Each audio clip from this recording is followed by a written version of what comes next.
ఈరోజు అయితే నేను లిప్ బామ్ చేస్తున్నా బీట్రూట్కి. సో మా డాడీ హెల్ప్ చేస్తుంది. ఇప్పుడు స్టార్ట్ చేసేసాము.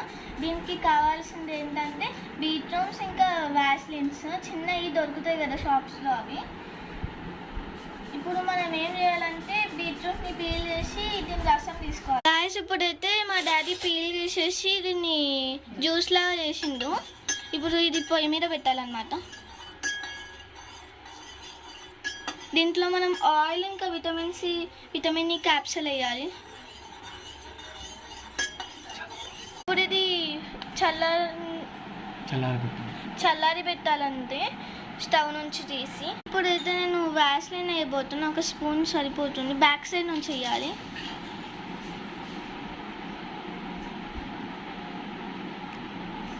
వ్యాస్లిన్ వేయాలి ఫ్రెండ్స్. ఒక బాక్స్ అంతా వేసేయాలి. మీరు ఎంత చేయాలనుకుంటే అంతనే వేయచ్చు, సరిపోయే అంత. దీనికి అయితే 2 బాక్సెస్ పడుతున్నాయి ఫ్రెండ్స్. నేను కొంచెం ఎక్కువ చేస్తున్నా కాబట్టి ఇంకో బాక్సెస్ వేద్దాం.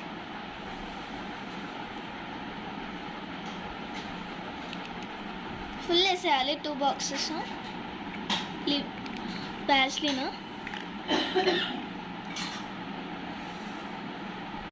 ఇప్పుడైతే మనం కోకోనట్ వేయాలి. కోకోనట్ ఆయిల్ ఒక కొంచెమే వేయాలి. వేసి ఇప్పుడు మిక్స్ చేసి మనం ఆయిల్ అయితే కొంచెమే వేసి ఇప్పుడు విటమిన్ ఈ క్యాప్సూల్ ట్యాబ్లెట్ వేయాలన్నమాట. అయితే మనం విటమిన్ ఈ క్యాప్సూల్ వేసేస్తున్నాం. ఒక 2 టాబ్లెట్స్ ఆర్ 1 టాబ్లెట్ పడుతుంది దీనికి. ఇప్పుడు నేను ఎక్కువ చేస్తున్నా కాబట్టి 2 టాబ్లెట్స్ పడుతుంది ఫ్రెండ్స్.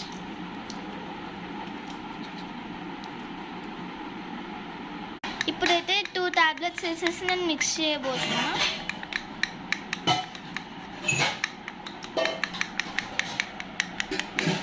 మిక్స్ చేశాక చూపిస్తాను. గాయస్ ఇప్పుడైతే ఇది మిక్స్ చేయగానే మంచిగా అయింది. ఈ వ్యాస్లిన్ మనం కరగబెట్టి కూడా చేయొచ్చు, కానీ నేను డైరెక్ట్ వేసేసాను అనమాట. ఇప్పుడు ఒక బాక్స్ తీసుకోవాలి. వ్యాస్లిన్ మనం తెచ్చుకున్నాం కదా, దీంట్లోనే వేయచ్చు. మంచిగా మిక్స్ చేసి ఇది కడిగిన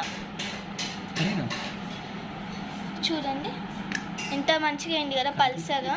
దీంట్లో మనం ఎక్స్ట్రా నెయ్యి కూడా వేయచ్చు, జెల్ లేకపోతే.